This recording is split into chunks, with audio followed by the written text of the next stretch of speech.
We're looking at how to choose what equipment you should be carrying and, well, ask the question, should you even be carrying any equipment anyway? Stay with us.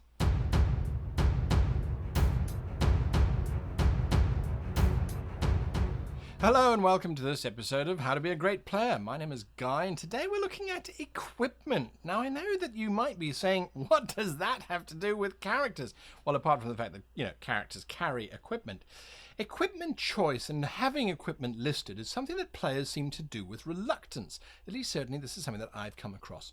As opposed to some other players who've got everything in their backpack, including the kitchen sink. Generally and I hate to say this, but this is what I've noticed, the older players generally have everything that you could possibly want in your backpack up to that maximum weight allowance, if you even take weight allowance into consideration. Junior players generally don't necessarily have everything that they should have because there was no need for it, it's never called for. But it does make your character feel more rounded and it makes you look to be a better player if you're a little bit prepared.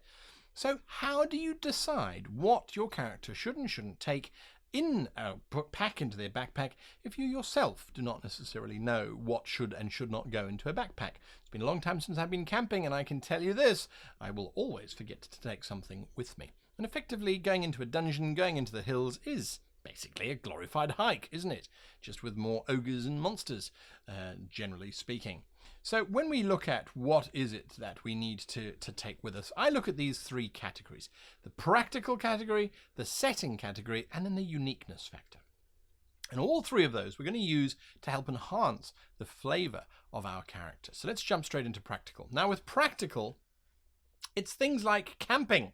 Practically, what do you need? If you're going to go for 5 days out into the wilderness, what do you need to take with you in terms of camping? Well, you probably need something that can light a fire. You probably need something that can cook food in. Because you're going to be cooking food, right? You're not stopping off at, say, Orcs and Burgers and picking up a burger and fries on the side in the middle of, Mordor. It's not going to happen. So how do you, camping is how do you approach it. You say, right, I need a bedroll. I need a backpack to put all of this stuff in the first place. I need a cooking pot. I need flint and steel so that I can light the fire. I probably need a tent because, well, who knows? Maybe it's raining or a tent is quite nice. Maybe I need a change of clothes. When we look at surviving, what do you need to survive? Well, how are you going to catch food if you are a bard? You're going to sing the deer to death that's wandering around? Are you going to pack iron rations, those wonderfully, apparently overpriced items? Iron rations, they've been with us for a long time, and they still will be with us for a long time to come still, I'm sure. Iron rations is one way to go, but what about a fishing line and a hook, or a fishing rod, perhaps? Maybe you want to pick up some nooses or some traps, however you want to do it. Perhaps it's about having a dried jerky along, taking that with you. And then what's going to be useful? A compass might be useful. How do you know which direction you're going in? If you've got a GM who keeps saying make a survival check to determine which direction you're heading in, you might very well be going in circles. If you've got a compass, that might help prevent that from happening. So the practical stuff. And it's not just about going out into the wilderness. It's about what do you need to survive as a mage? Well, you need ink, you need parchment so that you can make notes, you can jot down things, assumedly.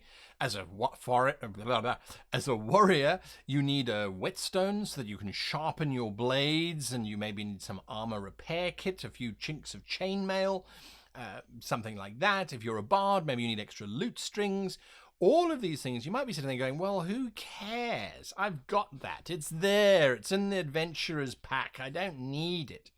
No, you don't need it. But when you say, oh, are we setting up for camp tonight, are we? Okay, good. I pull out my lute strings and I start restringing my strumming every now and again to check on the notes. Isn't that a wonderful moment? Everyone can suddenly picture in their heads your bard sitting there quietly, bling. Nope, twist that little dial, bling. Ah, there we go, that's the right note.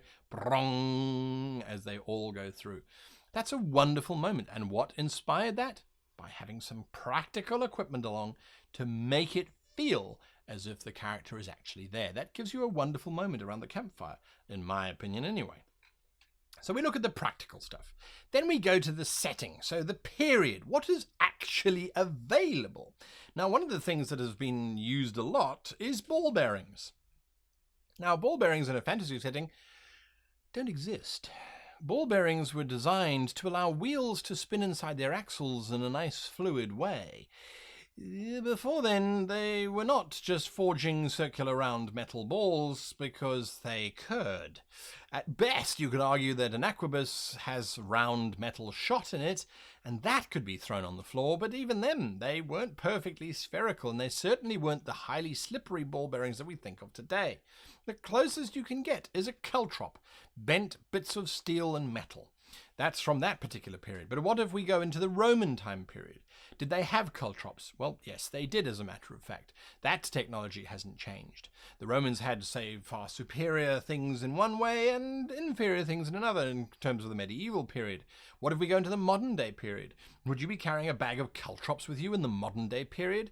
Maybe not, but perhaps now you're carrying microchips, which you throw around, a whole bunch of little QR code stickers that you throw on the floor so that you can track where the enemy is as they come walking through the mall, or however you want to do it. In science fiction, how and what would you be using? And if you don't know necessarily the answers to these questions, ask your GM. The Game Master should at least have a vague idea of where their technological level happens to be at, and what is available and what is not available. By thinking through certain tactics and strategies that your character might employ, provided that it fits with the character type, by the way, again, keeping it with story as far as I'm concerned, you might be able to ask your GM, so in the future, how could I debilitate someone walking down a corridor? Would I use ball bearings, or is there an electronic, taser field that I can just scatter onto the floor and anyone who walks past it gets tasered immediately? That inspires the GM, it inspires you, and it gives you some cool equipment.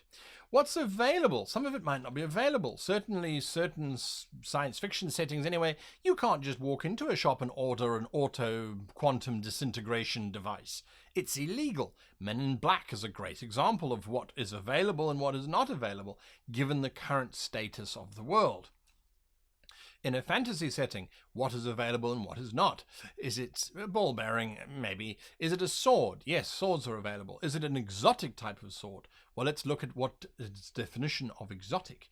I've had this argument before as well, is what's exotic to a human is not exotic to an orc, so they shouldn't be necessarily classified in the same spaces. So you've got to look at that, and then you've got to look at alternatives. What are the alternatives that you could do to replicate that? So we don't have ball bearings in a medieval time period. What if, instead of ball bearings, we went with glass beads? Glass was incredibly expensive and incredibly rare as well. It was only really in the 14th century that people started to actually have glass. And then there was taxes imposed on people who had lots of windows. Literally, daylight robbery is the term that came from the fact that if you had windows, you paid more tax because you could afford the glass in those windows. So you were taxed based on that. So glass beads are not an option. What about round, smooth stones? Well, you could go with that. But what about a bucket of slime, slimy moss, or a vial of slimy moss that you can sort of just throw on the ground and watch as it spreads out and that causes something to be slippery? That, to me, is immediately more interesting than ball bearings. I have a little flask of this pond scum, which is incredibly slimy, and when I throw it upon the ground, it makes an entire area slippery, as ball bearings do. Mechanically, it's exactly the same. As a period, as an alternative to an existing item, I think it's much more interesting. And when you throw that down, your fellow players will be going, that's so cool, I've just got ball bearings. So there's a lot of benefit, not only from the character perspective, but from improving your skills as someone who's creative, as someone who's trying to push that envelope, and to make sure that you get the best out of your experience. So then we look at story, history, and fun. So from a story perspective, what equipment would your character have? If your character is a street urchin, they are unlikely to have all these wonderful gizmos. That doesn't mean that they won't have cool stuff. It just means that they won't necessarily have a hooded lantern, but maybe they've got an old skull, which They've corked up the eye sockets and they've corked up the spinal column, and they've just got a little top that they can lift off to reveal the light, and then they can close that top to close down the light. Or they can pull the cork out of the bottom where the spinal column inserts into the skull, and now it's a hooded lantern. So it's the same idea, and it would do the exact same effect, but it's just appropriate to the story. What's your character's history? Where does the character come from? Similar to story, but maybe they've picked up some things along the way. You've described, oh, well, I'm playing a bard who's already walked 3,000 miles gathering stories by the time the game begins. Great, that's wonderful. They've picked up some stuff in that 3,000 miles, haven't they? So it would be nice if you had a little elvish carving that they picked up in the Rathwanweir city. Then next to that is a little orcish effigy, which they picked up when they were staying with the orcs and learning how to ride buffalo. I don't know why orcs and buffalo came to mind, but there you go. Maybe they've got a little gnomish clockwork device that doesn't work, but they picked it up because it was pretty. They're picking up bits and pieces of trinkets. They're creating a historical journey, so it feels as if they have been there. It actually feels as if they've been on that journey. And they've got some really cool and interesting equipment. And then finally, we look at the fun factor. What is fun that your character might have? Maybe it's a locket that was given to them by their childhood sweetheart. Maybe it was a pair of socks that was darned for them by their old aunt, who she finished darning the socks, she gave you the socks, then she keeled over dead, having given you those socks. We've all got things in our homes, generally speaking, that have some kind of value to us, that don't really serve a practical purpose, other than just reminding us of who we are or where we've come from. So you can include that, and suddenly your character has more depth. There's more for you to roleplay around. Because now, when you're looking at your character sheet and you're going, well, this is a bit of a downtime, or, you know, the characters are sitting around a campfire, or we're on a ship and we're sailing somewhere, or we're flying through a nebula and there's not a lot going on, I can hook onto this stuff and start to explore a bit of my character's history. That's really, really, really powerful role-playing for a very easy walkthrough, in my opinion, of these three different things that you can add to your backpack to make your character that much more interesting. Well, I certainly think it would make for a much more interesting character than someone who's just got the stock standard adventurer's kit. Until next time, thank you for watching, and leave your comments and thoughts below. What do you keep in your backpack that tells us that your character is a little different? What's in your backpack? Tell us below, and let's have a discussion about it. If you haven't joined us on Discord, look at the channel doobly-doo below, and in that you will see the link to our Discord server, where there are literally thousands of people chatting every day on all manner of topics, and swapping characters and swapping GM advice and playing online and doing all kinds of wonderful things. And we're officially, and you heard it here first, we are putting together a 200-player game, 200 players playing simultaneously at the same time in a live game.